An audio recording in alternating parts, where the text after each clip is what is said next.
Imagine a dinner table where unspoken tensions simmer beneath polite conversation and a daughter finally dares to challenge the status quo. I'm Jessica, and tonight, in the heart of a family gathering, I chose to break my silence and stand up for the life I want to lead. The words tasted bitter and unfamiliar as they escaped my lips. Everyone around me, my parents, Michael, the relatives, went completely still, their faces shifting between shock and confusion. They had never expected me to fight back, to actually defend myself. In their minds, my usual silence meant I agreed with their harsh words, that the quiet between us was just how things were supposed to be. But tonight, that silence felt like it was choking me. I could feel the whole room change, like the air had gotten heavier after what I said. Dad was the first to snap out of it.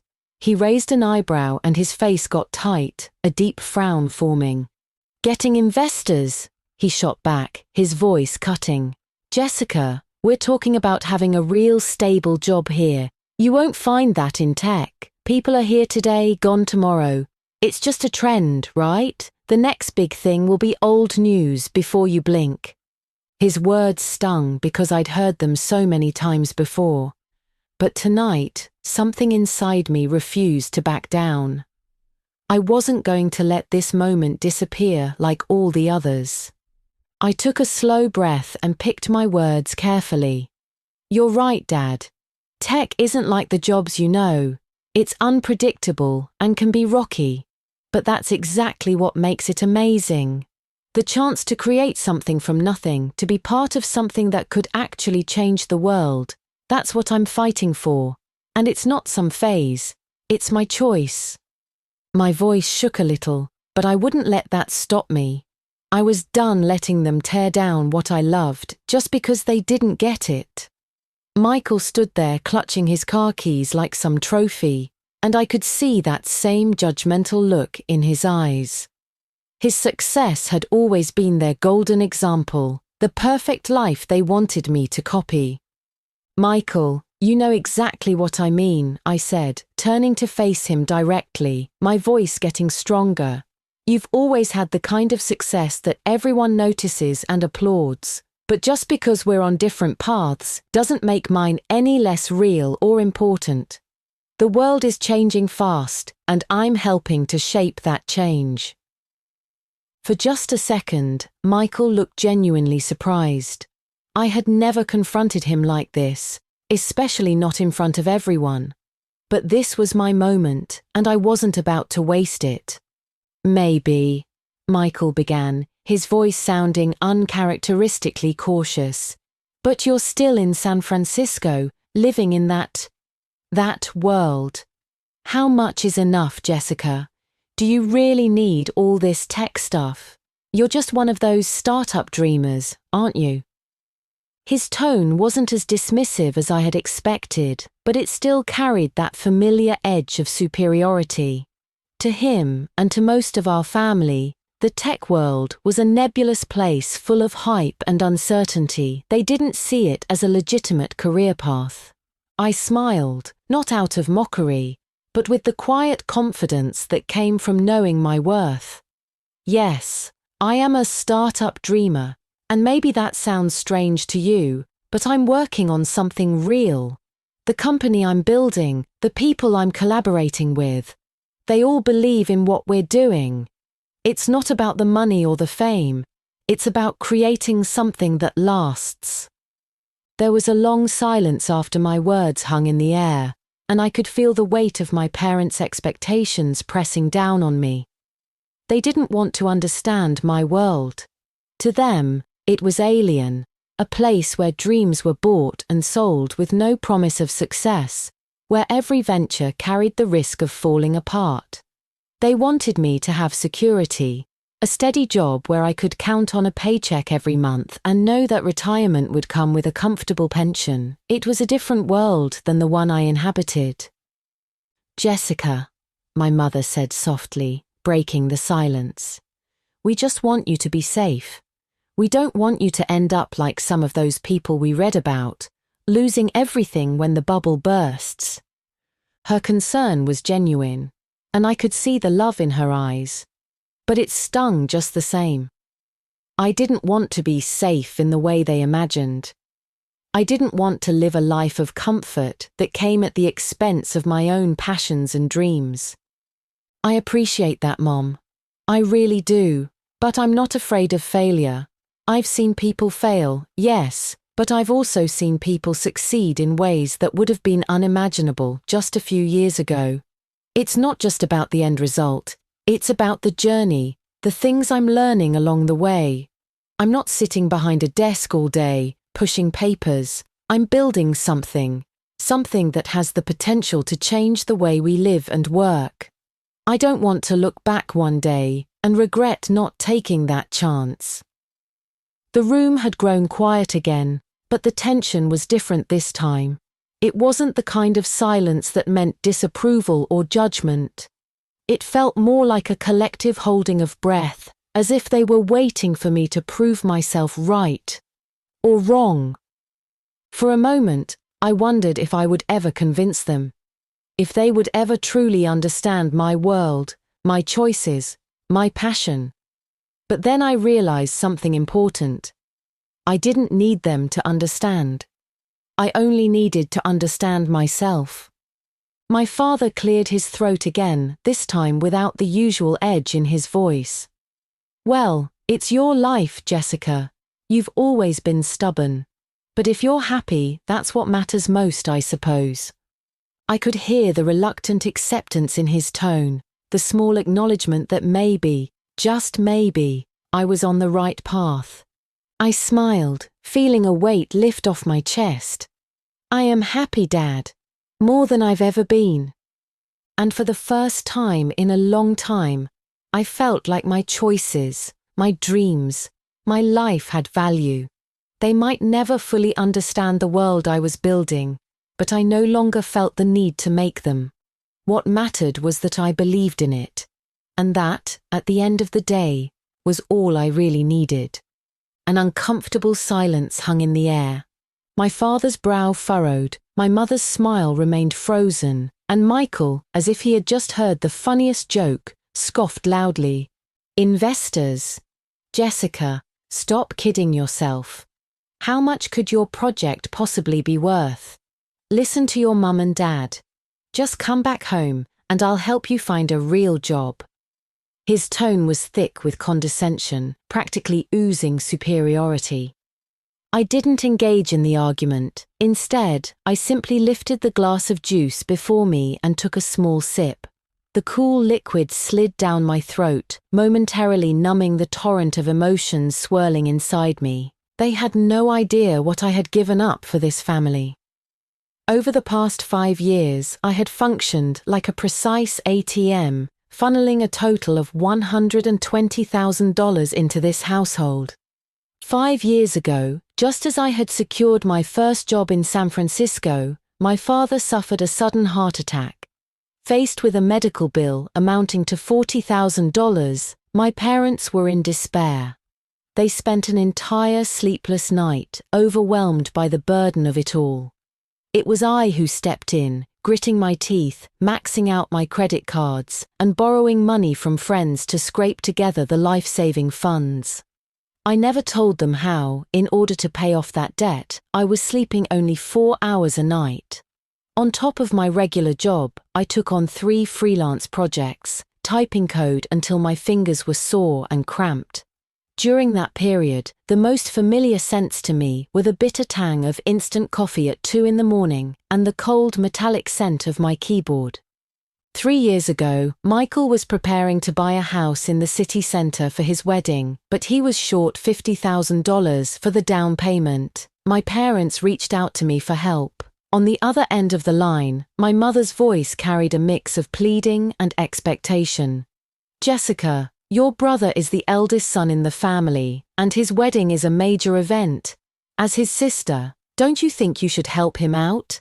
I hung up the phone, staring at the computer screen, where the sign-up page for the International Programming Contest sat before me. This was something I had always dreamed of. but entering the contest would require me to forego months of income. I sat there, torn, silently contemplating for what felt like an eternity before closing the page. Without hesitation, I transferred the $50,000 I had set aside for early-stage startup funding to Michael. When the transaction went through, I could almost hear the sound of my dreams breaking apart in the silence of the room. A year ago, my mother had spent months watching the neighbors cruise around in their new cars, her longing evident in her constant comments. So, with my year-end bonus in hand, I spent $30,000 to buy her the car she had always wanted. She was overjoyed, like a child with a new toy, showing off her car to anyone who would listen. But never once did she ask if that money came from my own careful savings, earned through years of hard work. $120,000. That was the price I had paid. It wasn't just money. It was my time, my dreams, my personal sacrifices, all quietly given, without question or acknowledgement. But they had no idea. They still didn't understand. As I sat there, the clink of the ice in my glass was the only sound filling the space between us. I knew, deep down, that I would never receive the recognition I had longed for. My sacrifices would never be seen for what they truly were, and my dreams would never be understood. But that was okay. Because in the end, I had chosen this path for myself. I had decided to keep going, to keep striving. Despite the doubts, despite the sneers, and despite the pressure, I would continue to forge my way forward. For the first time in years, I felt something stir inside me, a sense of clarity, of purpose. I would no longer apologize for my choices. I had made them on my own terms, and that was enough. I looked at Michael, then at my parents, and for the first time, I didn't feel the need to explain myself any further. They may never understand the depth of my decisions, but that didn't matter anymore. What mattered was that I was standing on my own, living a life shaped by my choices, not their expectations. $120,000.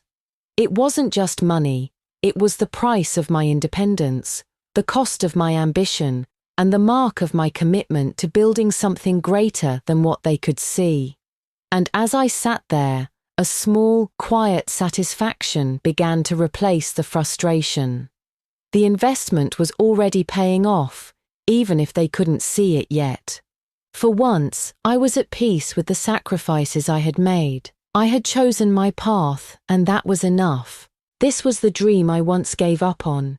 The dream that had cost me countless sleepless nights, endless effort, and more tears than I could ever admit. It was the result of years spent alone in a foreign land, carving out a path that no one believed in but me.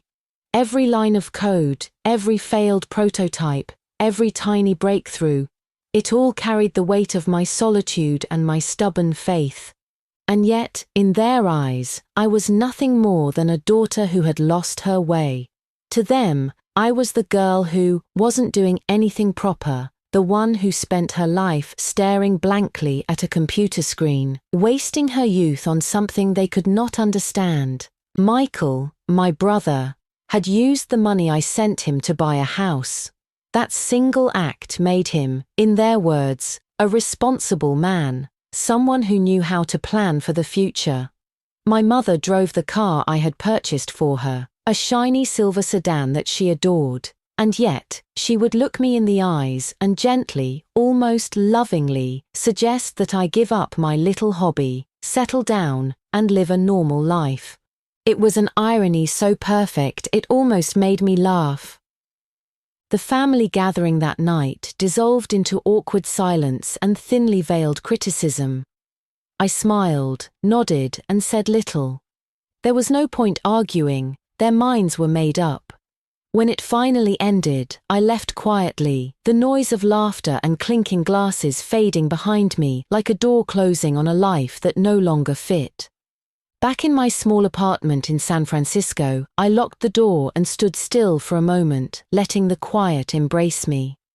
The city outside buzzed faintly, cars on the street below, the low hum of a distant train, but inside, it was peaceful. Here, there were no prying eyes, no heavy expectations, no whispers comparing me to someone else. Here, there was only me. I placed my keys on the counter, turned on the lights, and walked to my desk by the window. The skyline shimmered beyond the glass, fog rolling in over the bay like a soft, living thing. I pressed the power button, and within seconds my workstation came alive. 3 wide screens lit up in a synchronized glow, bathing the room in a cool blue light that reflected across my face and hands. And just like that, the world shifted. Lines of code filled the screens, rows and rows of precise, elegant commands, each one a small piece of logic and imagination. To someone else, they might look meaningless, even monotonous. But to me, they were alive, like a well-trained army waiting for my next instruction. Each line represented a decision, a problem solved, a vision brought to life. This was my world, my battlefield. The project they laughed at, the one they said would never amount to anything, had a name, Remote Boost. It was not just a side project or a hobby. It was an application I had built entirely on my own, from concept to design to implementation. It was born out of frustration, out of those long pandemic days when everyone was forced to work remotely and yet struggled to stay connected, focused, and productive. I had seen my colleagues drowning in endless emails, juggling video calls, and trying to manage scattered tasks. That chaos gave me an idea. What if there was a way to make remote work feel effortless, even natural? That question became my purpose. Remote Boost was designed to do exactly that, to simplify, streamline, and empower. Its interface was intentionally minimal, free from clutter or distraction. Beneath its clean surface ran a complex system of intelligent collaboration tools and task automation features that adapted to how teams actually worked. It did not just help people communicate, it helped them think together, no matter how far apart they were. When I first launched it, I had no idea what to expect. I still remember that night clearly. It was late, past midnight, and I was sitting right here, staring at the empty analytics dashboard, wondering if anyone would even notice. But within days, the numbers began to rise. Dozens of users became hundreds, hundreds became thousands, and before I could catch my breath, we had crossed into the millions. 6 months. That was all it took. I opened the analytics dashboard again that night, and there it was, the user growth curve, steep and confident, climbing upward like a mountain. I could not help smiling, that quiet kind of smile that comes from deep inside, the kind that feels more like relief than joy. All those lonely nights, all the doubt and exhaustion, it had not been for nothing. I switched tabs and opened my inbox. The site almost made me laugh. Dozens of unread messages, some from journalists, others from investors. Among them were several from names I had only ever read about, firms that had built Silicon Valley legends. Each one offered investment proposals, partnership opportunities, and invitations to talk. One message stood out. It was brief, polite, and yet the number it contained was staggering. An initial valuation of $2 million. $2 million. I repeated the number in my head, slowly, almost incredulously. That amount could buy 10 of Michael's shiny sports cars, the same ones he loved to show off at family gatherings. But I told no one. I did not want their validation. I did not want to return home triumphant, waving around dollar signs as proof of my worth. That was never the point. I only wanted the truth to speak for itself, to let time reveal what I had built and who I had become. So, I waited. and the turning point came much sooner than I had imagined. 1 week later, on a grey Monday morning, I woke up to a flood of notifications on my phone. At first, I thought it was just another wave of emails or user feedback. But then I saw the family group chat, the one I rarely opened. My aunt, the only person who had ever truly understood me, had shared a link. It was from TechCrunch, one of the most respected technology publications in the world. My hands trembled slightly as I clicked it open. There, across the top of the page, in bold black letters, was the headline, "Remote Boost. The Bay Area's newest unicorn in the making.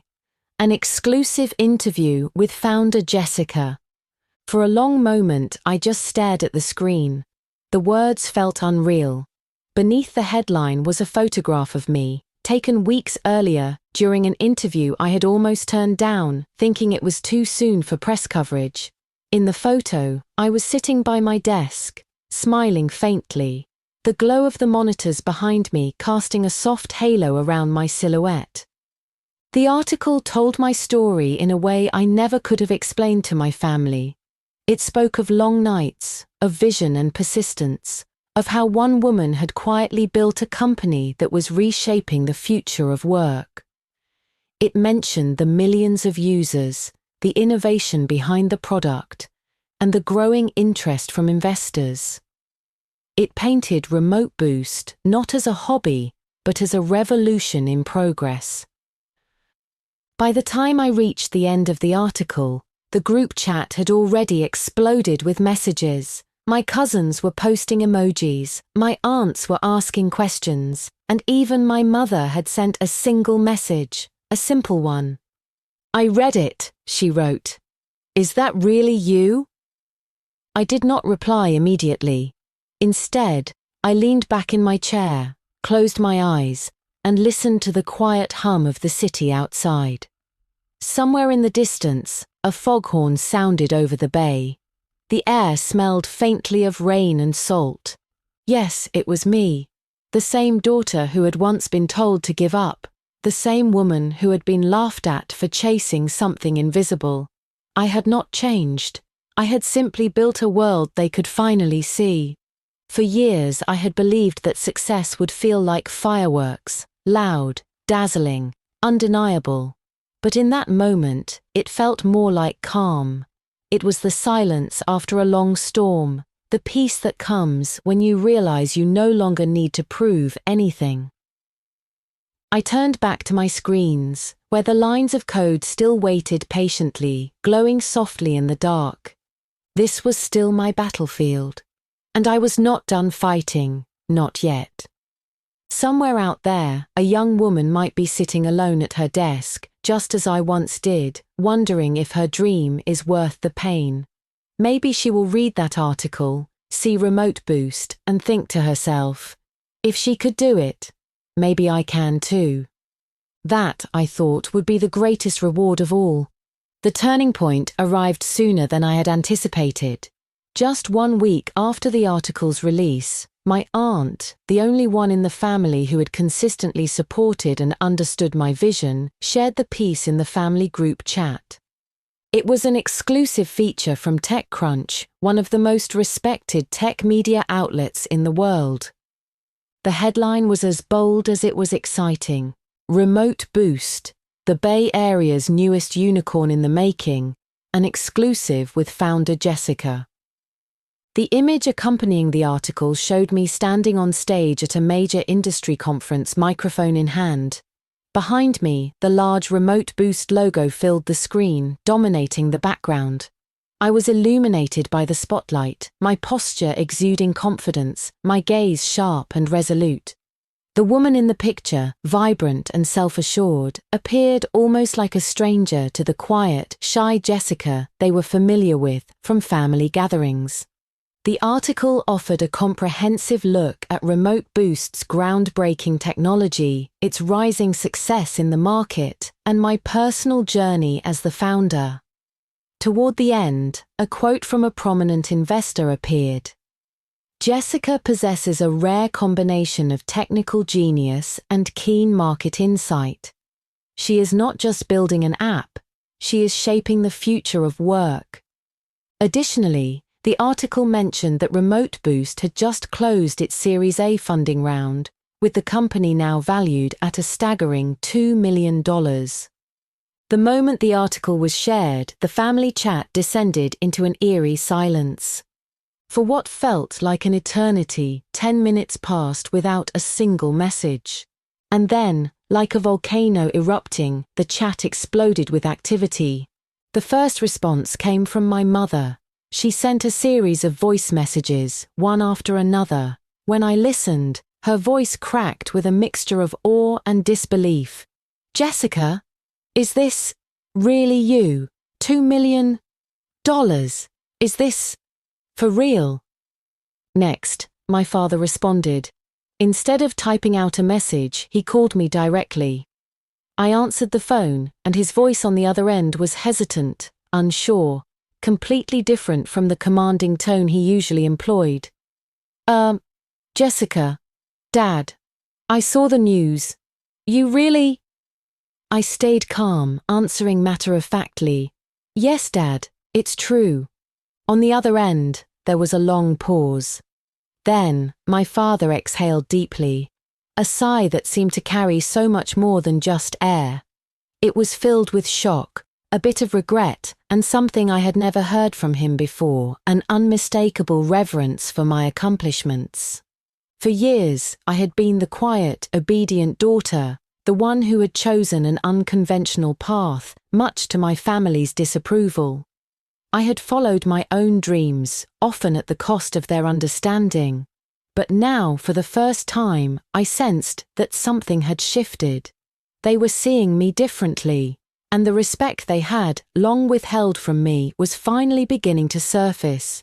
However, what truly seemed to trigger their transformation wasn't the praise of my vision or the acknowledgement of my hard work in TechCrunch.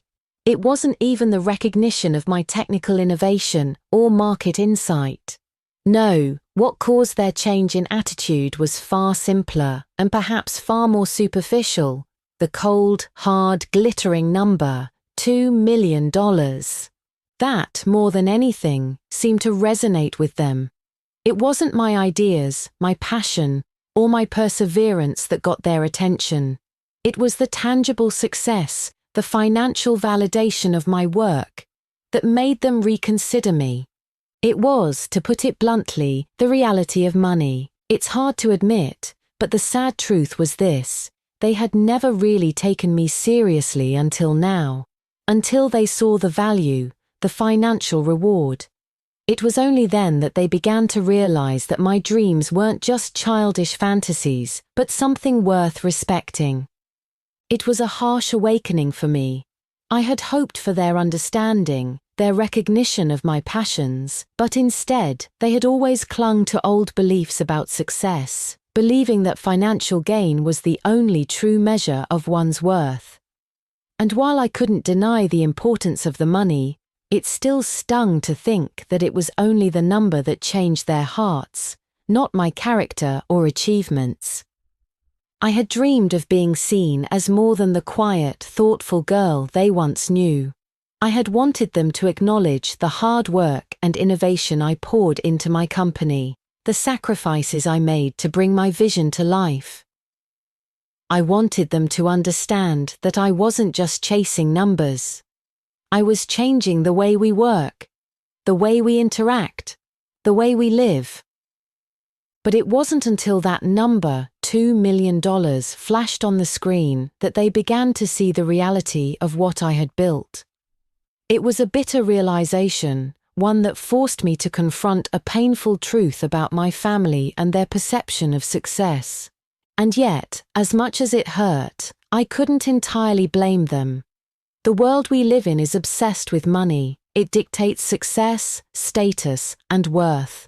To most people, numbers speak louder than words or ideas. The validation I had been seeking from my family came not from my hard-earned achievements or the disruption I was creating in the tech world, but from that financial figure, $2 million. For me, it was a sobering moment. I had spent years building Remote Boost, pouring my heart and soul into every line of code, every business decision, every sleepless night. I had believed that my family's support would come from seeing my passion and vision for the future. But now I realized that I was chasing a different kind of approval, the kind that only materializes when a tangible, quantifiable success is achieved. That night, I reflected on everything I had worked for. I didn't regret pursuing my dreams, but I couldn't help but feel a sense of emptiness at how my family had only begun to appreciate me once the financial stakes were clear. The respect I longed for came not from the journey or the mission, but from the destination, the money, the success, the validation. It was a painful, bittersweet moment of realization, one that underscored the harsh truth about the world we live in. Sometimes it takes a number to truly change people's minds. Michael never said a word in the group chat.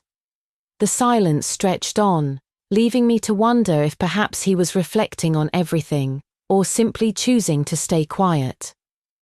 Then, later that night, long after the rest of the world had gone to sleep, I received a private message from him. It was brief, just one line, but it hit me hard. "I'm sorry, I was wrong." I stared at those 5 words, the weight of them sinking in, yet my reaction was far from what I expected. I felt an almost eerie indifference. It wasn't their apology that I had been waiting for, nor was it the shock or guilt I imagined they'd feel.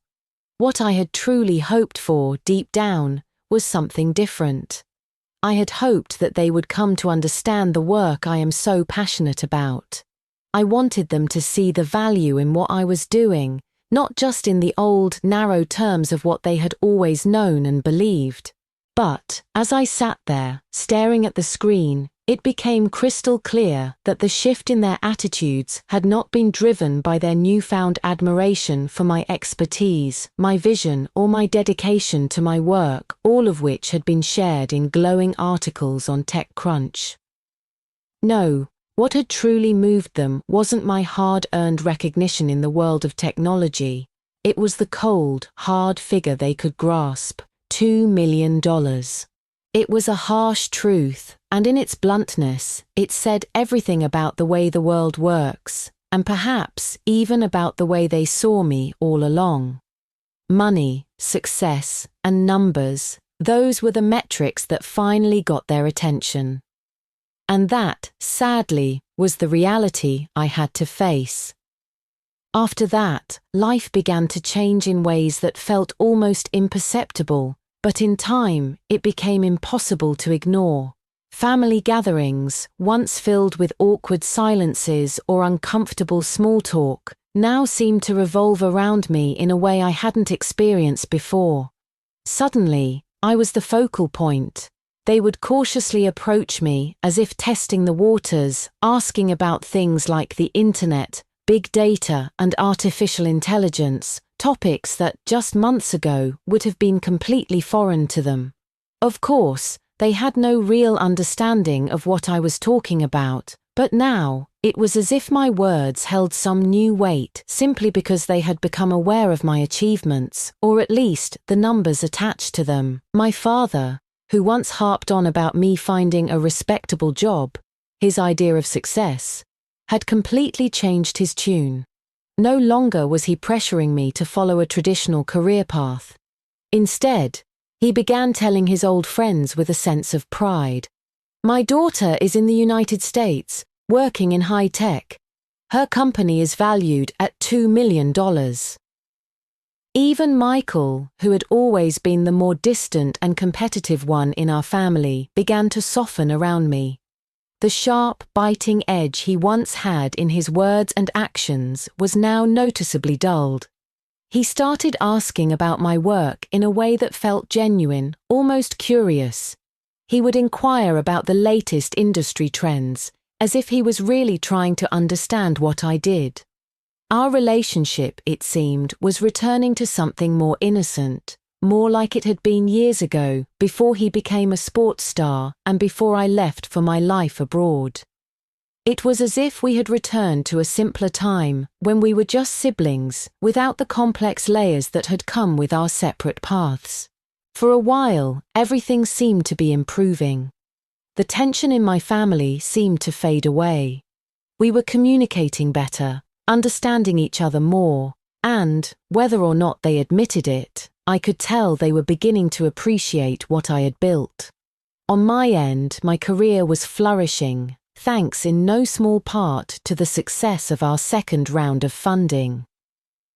Remote Boost was growing rapidly and users were signing up from all over the world. For the first time, I felt like I was truly in control of my future. I had the freedom to shape my life exactly as I wanted it to be.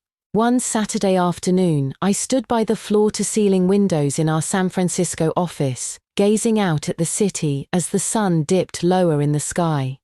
The streets below were bathed in a golden light, and the Bay Bridge glimmered like a river of lights, flowing in steady waves of cars. Far in the distance, the Golden Gate Bridge loomed, partially obscured by the fog that rolled in from the bay. It was a moment that felt suspended in time, a peaceful pause amidst the rush of everything happening around me. Then my phone buzzed. It was a message from my mother.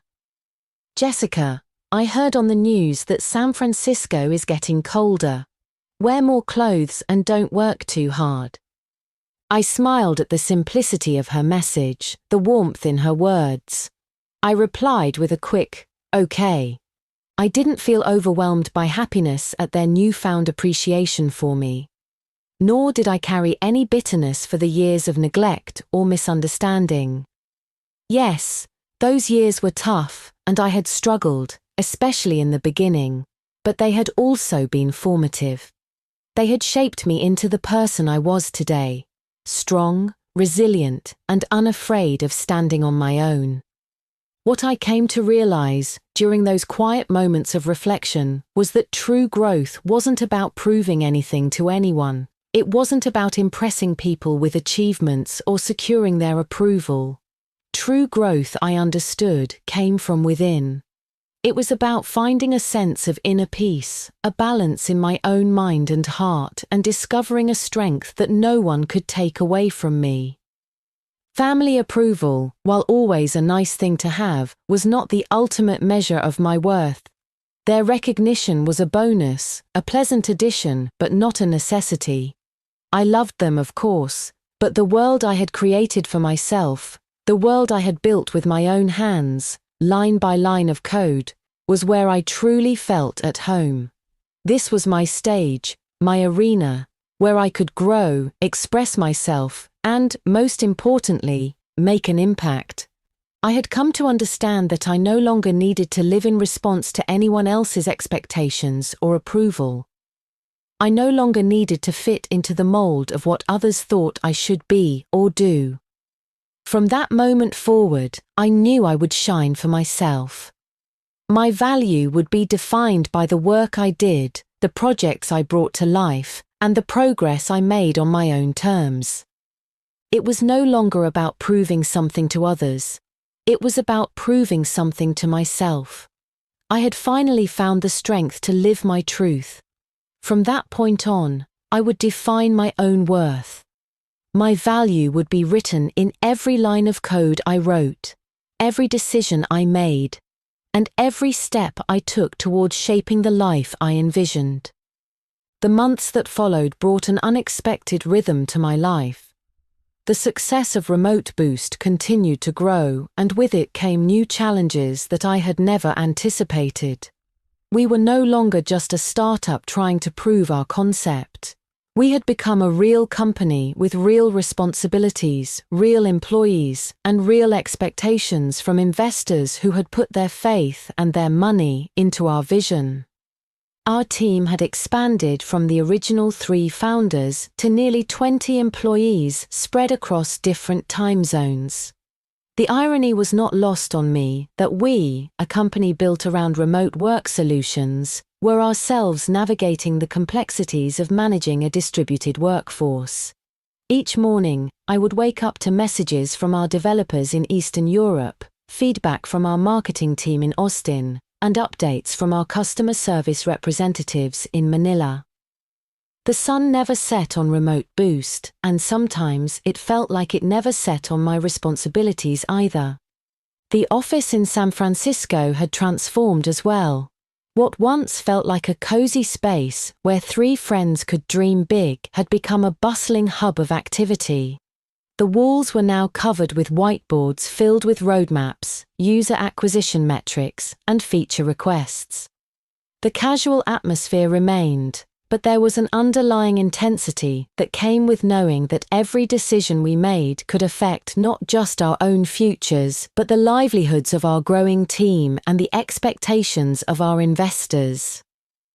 I found myself spending more time in meetings than I ever imagined possible. Investor check-ins, team retrospectives, product planning sessions, and customer calls filled my calendar from morning until evening. There were days when I barely had time to write a single line of code, the very activity that had drawn me into this world in the first place. Sometimes, late at night in the empty office, I would open my laptop and lose myself in the familiar rhythm of coding, just to remember who I was before all of this complexity entered my life. The relationship with my family continued to evolve in ways that surprised me. My mother had started calling more frequently, not just to check on my health or remind me to eat properly, but to share news from home and ask about my work. She had even begun reading technology news online, though she often misunderstood the articles and would call to ask me to explain terms like cloud computing or machine learning. Her efforts to understand my world, however misguided they sometimes were, touched me deeply. My father had begun including me in conversations about business and investments during our video calls. He would ask for my opinion on technology stocks, or share articles he had read about other startups, always with a sense of pride that his daughter was part of this mysterious but lucrative world. His friends, according to him, had started asking about me regularly, wanting to know how their children could follow a similar path. He relished being able to share my story, though I suspected his version was somewhat embellished. Michael had surprised me the most. He had started learning about technology on his own, reading articles and watching videos about artificial intelligence and software development. During our conversations, he would ask thoughtful questions about the future of remote work, about how technology might change sports, about whether I thought virtual reality would eventually replace traditional broadcasting. His curiosity seemed genuine, and I found myself looking forward to our talks in a way I had not for many years. But perhaps the most significant change was in how I viewed success itself.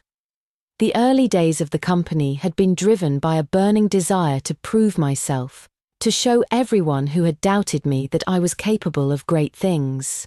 Now, with that validation achieved, I began to grapple with deeper questions about what I actually wanted from life and work. The $2 million valuation, which had once seemed like such an important milestone, now felt like just a number on a spreadsheet. What mattered more was the impact we were having on people's lives. I received emails from users around the world telling me how Remote Boost had helped them find work opportunities they never would have had access to otherwise. A single mother in rural Kansas who could now work for a tech company in Seattle. A software developer in Bangladesh who was collaborating with a team in London. A graphic designer in small-town Ohio who was creating marketing materials for startups in Silicon Valley. These stories reminded me why I had started this journey in the first place. It was not just about building a successful company or achieving financial independence. It was about using technology to break down barriers and create opportunities for people who, like me, might otherwise be overlooked or underestimated. As Remote Boost grew, we began to attract attention from larger companies interested in acquiring us. The initial conversations were flattering, and the numbers being discussed were far beyond anything I had ever imagined when I first started coding in my small apartment. But something about the prospect of selling felt wrong to me. These companies talked about synergies and market consolidation, but they seemed to miss the fundamental mission that drove us. They saw our technology as a tool for reducing costs and maximizing efficiency, but they did not understand that for us, it was about democratizing opportunity and empowering individuals to take control of their professional lives. My co-founders and I spent countless hours debating whether to entertain these acquisition offers.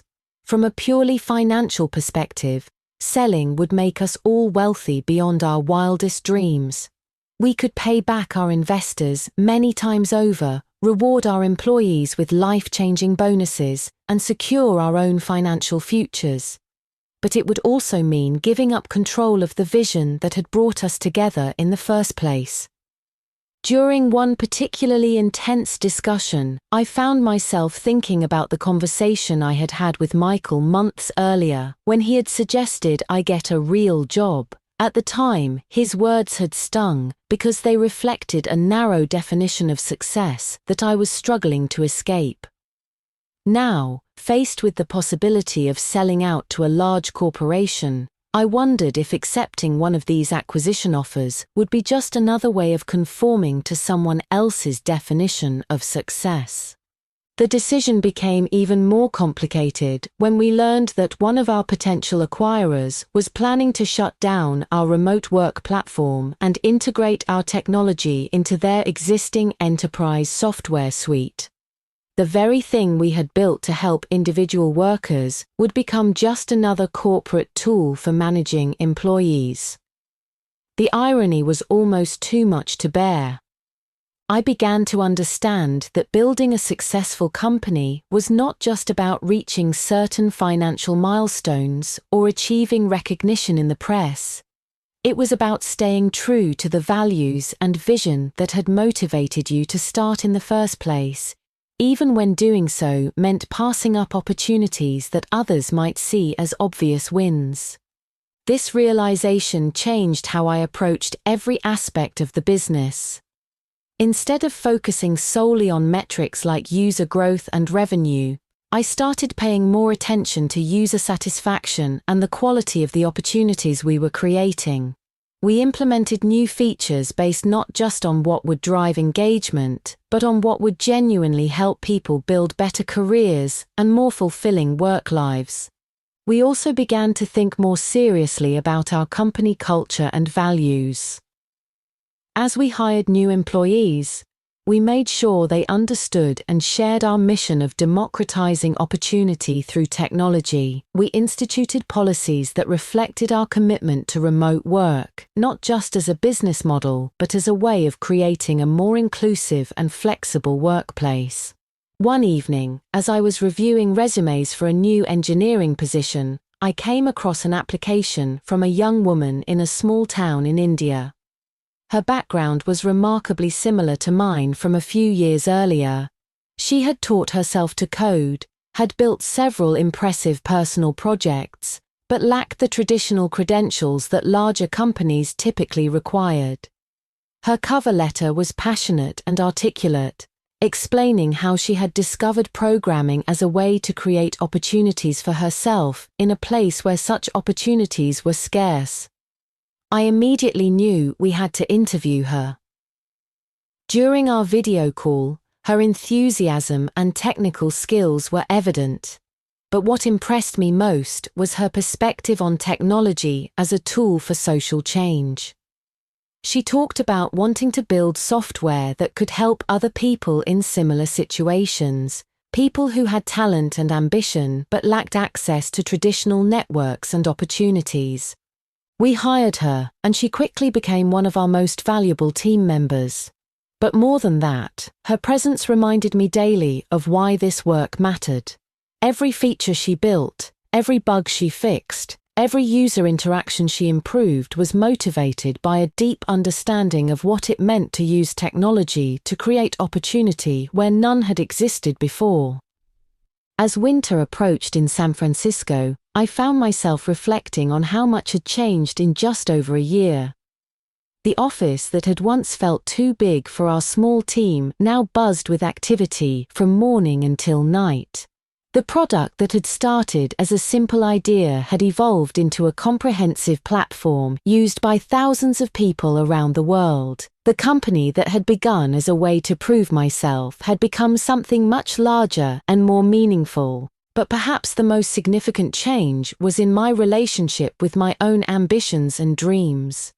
I no longer felt the need to prove anything to anyone, including myself. The work itself had become the reward. The opportunity to solve interesting problems, to build something useful, and to create opportunities for others was more fulfilling than any external validation could ever be. The success of Remote Boost had given me financial security and professional recognition, but it had also given me something more valuable: the confidence to trust my own judgment and to pursue my own vision of what success could look like. I no longer needed to fit into anyone else's definition of achievement or respectability. I had created my own path, and I was walking it with purpose and clarity. Looking ahead, I knew there would be new challenges and difficult decisions. The technology industry was constantly evolving, and staying relevant would require continuous learning and adaptation. There would be pressure to grow faster, to scale bigger, to compete more aggressively. There would be moments of doubt and setbacks that would test my resolve. But I also knew that I had built something solid, both professionally and personally. I had a team that shared my values, a product that made a real difference in people's lives, and a clear sense of purpose that would guide me through whatever challenges lay ahead. Most importantly, I had learned to define success on my own terms, and that knowledge would serve me well no matter what the future might bring. That's the end of our story for today. We hope you enjoyed this journey of love and vengeance.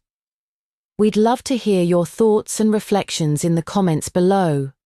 Your insights and perspectives are what make our community truly special. If you haven't already, please subscribe to our channel to stay updated on the next captivating tale from Love Vengeance. Each like and share helps us continue to bring you stories that resonate. Thank you for spending your time with us. Until next time, take care and keep those stories close to your heart.